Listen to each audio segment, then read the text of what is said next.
AP మంత్రి నిమ్మల రామనాయుడు మీడియాతో మాట్లాడుతున్నారు. ఇప్పుడు లైవ్ చూద్దాం.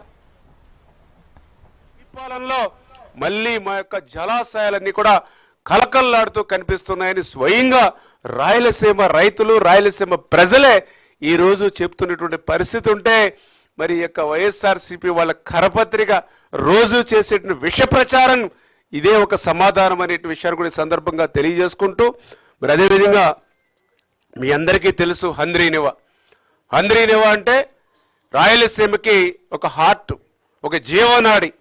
అటువంటి హంద్రీనివాకు సంబంధించి మీ అందరికీ తెలుసు 3850 క్యూసెక్కుల నీటి సామర్థ్యానికి పంపులు రెడీగా ఉన్నాయి 2019కే.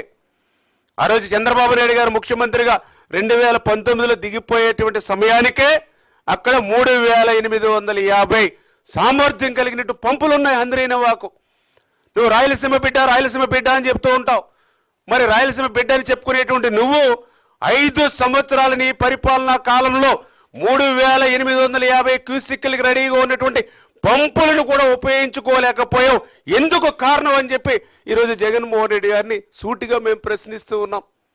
5 సంవత్సరాలు నీ పరిపాలనా కాలంలో ఆ పంపులను ఉపయోగించుకునేటువంటి విధంగా ఒక్క పనిని కూడా ఎందుకు చేపట్టలేదని చెప్పి ఈరోజు జగన్మోహన్ రెడ్డిని సూటిగా ప్రశ్నిస్తూ ఉన్నాం. 5 సంవత్సరాల నీ పరిపాలనా కాలంలో హంద్రీనివాకు సంబంధించి ఒక తట్ట మట్టి కానీ ఒక అరబస్తా సిమెంట్ కానీ ఒక్క రూపాయి కూడా ఎందుకు ఖర్చు పెట్టలేదని ప్రశ్నిస్తూ ఉన్నాం. ఖర్చు పెట్టకపోయావు.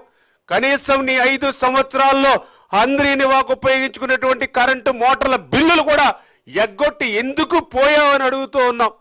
ఇదా రాయలసీమ బిడ్డ చేసేటువంటి ద్రోహం, దగ ఈవేళ రాయలసీమకు అని చెప్పి రోజు ప్రజలు ప్రశ్నిస్తున్నటువంటి పరిస్థితి ఈవేళ జగన్మోహన్ రెడ్డి అని చెప్పి తెలియజేసుకుంటూ ఉన్నా.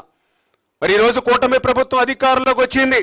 నువ్వు 5 సంవత్సరాల్లో హంద్రీనివాకు చేయలేనటువంటి పనిని మళ్ళీ ఇంకొకసారి చెప్తున్నా, 5 సంవత్సరాల్లో మీరు హంద్రీనివాకు చేయలేనటువంటి పనిని ఒక్క సంవత్సరంలోనే 3880 కోట్ల రూపాయలు హంద్రీనివాకు ఈరోజు చంద్రబాబు నాయుడు గారు ఖర్చు పెట్టి 738 కిలోమీటరు ఎక్కడో కుప్పం బ్రాంచ్ కెనాల్ లాస్ట్ పాయింట్కి ఆఖరి మైలుకి కృష్ణమ్మ నీళ్లు తీసుకెళ్ళాం.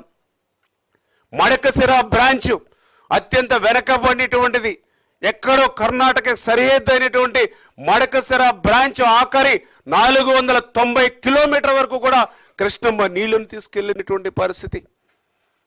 వందలాది వేలాది మంచినీటి చెరువులు ఈరోజు హంద్రీనివా పరివాహక ప్రాంతం అంటే ఏదైతే ఉమ్మడి కర్నూలు జిల్లా, ఉమ్మడి అనంతపురం జిల్లా, ఉమ్మడి చిత్తూరు జిల్లా, ఇవి రాయలసీమ జిల్లాలు కాదా అని చెప్పి ఈరోజు జగన్మోహన్ రెడ్డిని ప్రశ్నిస్తూ ఉన్నాం. మరి ఈ రకంగా ఆ హంద్రీనివాతో మరి ఈవేళ అక్కడ జలకలతో మరి ఉట్టిపడుతూ రైతులు ఎంతో సంతోషం, ఆనందం వ్యక్తం చేస్తున్నటువంటి పరిస్థితి. దానికి ఉదాహరణ ఒక్కసారి మీరు టేబుల్ కూడా చూడొచ్చు. ఆ రోజు 1924 మరి ఆ రోజు జగన్మోహన్ రెడ్డి హయాంలో 5 సంవత్సరాల హంద్రీనివాకు ఎంత అంటే వీళ్ళు 514 కోట్ల రూపాయలు. 5 సంవత్సరాలు నీకు అవకాశం ఇస్తే 514. అదే 2024, 2026 అంటే ఈ కూటమి ప్రభుత్వ అధికారంలోకి వచ్చిన తర్వాత సంవత్సరన్నర కాలంలో చూస్తే 3145 కోట్ల రూపాయలు. ఎంత డిఫరెన్స్ ఉందో చూడండి మీరు ఒక్కసారి. మరి ఏదైతే ఎక్కడ 5 సంవత్సరాలకి 514 కోట్ల రూపాయలు, మరి ఎక్కడ మరి ఈ యొక్క 3145 కోట్లు, ఇది 1.5 year, అది 5 years. అంటే హంద్రీనివాకి రాయలసీమకి చంద్రబాబు నాయుడు గారి యొక్క సాగునీటి రంగం మీద చిత్తశుద్ధికి ఉన్నటువంటి నిదర్శనం ఇది కూడా అని చెప్పి మరొక్కసారి మీ ద్వారా కూడా అందరికి కూడా మరి తెలియజేసుకుంటున్నటువంటి పరిస్థితి. మరి అదేవిధంగా మీ అందరికీ తెలుసు రాయలసీమ ప్రాజెక్టులు. ఆ రోజు జగన్మోహన్ రెడ్డి 5 సంవత్సరాల పాలనలో ఎంత నిర్లక్ష్యానికి గురైనాయి నేను చెప్పనవసరంలా. కళ్ళకు కట్టినట్లు రాయలసీమ పోతే 5 సంవత్సరాల్లోనే మనందరం కూడా చూసినటువంటి పరిస్థితి. మేము అడుగుతూ ఉన్నాం, రాయలసీమ మీద నీకు ఏమాత్రం ప్రేమ ఉన్నా, రాయలసీమను ఏమాత్రం మీరు అభివృద్ధి చేయాలంటే సంకల్పం ఉన్నా, ఎందుకు మీరు 5 సంవత్సరాల్లో రాయలసీమ సాగునీటి రంగాన్ని నిర్లక్ష్యం చేశారని అడుగుతూ ఉన్నా. మరి ఈరోజు మీరు చూస్తే ఒక ఫించా ప్రాజెక్టు ఫించా ప్రాజెక్టు ఏ విధమైన మెయింటెనెన్స్ లేకపోవడంతో ఆ ఫించా ప్రాజెక్టు కొట్టుకుపోవడానికి కారణం మీరు కాదా అని చెప్పి ఈరోజు జగన్మోహన్ రెడ్డి గారిని ప్రశ్నిస్తూ ఉన్నాం. ఏదైతే అన్నమయ్య ప్రాజెక్టు, ఏదైతే మీ ఇసుక దోపిడీకి, ఎందుకంటే ఫించా ప్రాజెక్టు తెగిపోయి ఆ ప్రవాహం అన్నమయ్య మీద పడుతుందని అధికారులు హెచ్చరించినా కూడా అన్నమయ్య క్రింద మీ యొక్క వైసీపీ నాయకులు కనుసన్నల్లో ఆ రోజు ఇసుక దోపిడీ, ఇసుక మాఫియా జరుగుతూ ఉంటే ఆ యొక్క మిషనరీని భద్రం చేసుకోవడం కోసం టైం తీసుకుంటే ఆ ఫించా నీటి ప్రవాహానికి మరి అన్నమయ్య ప్రాజెక్టు కొట్టుకుపోయినటువంటి పరిస్థితి, ఊళ్ళు ఖాళీ అయిపోతే 39 మంది ఆ యొక్క అన్నమయ్య ప్రాజెక్టు కొట్టుకుపోయి చనిపోతే నువ్వు కనీసం ముఖ్యమంత్రిగా ఉన్నావు, అధికారంలో ఉన్నావు, వెళ్ళి పలకరించినటువంటి పాపాన ఉందా అని అడుగుతూ ఉన్నాం.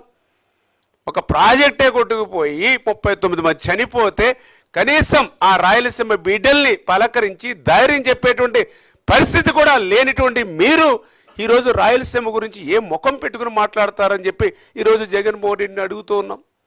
ఆ రోజు చంద్రబాబు నాయుడు గారు ముఖ్యమంత్రిగా లేరు, అధికారంలో లేరు, అయినా సరే చంద్రబాబు నాయుడు గారు అక్కడ అన్నమయ్య ఆ యొక్క కొట్టుకుపోయినటువంటి ప్రాంతం గ్రామాల్లో ఊరు తిరిగి ధైర్యం ఇచ్చారు ఆ రోజు ప్రతిపక్ష నాయకుడిగా చంద్రబాబు నాయుడు గారు. అది రాయలసీమ ప్రజలన్నా చంద్రబాబు నాయుడు గారికి, కూటమి ప్రభుత్వానికి ఉన్నటువంటి ప్రేమకు అది నిదర్శనం.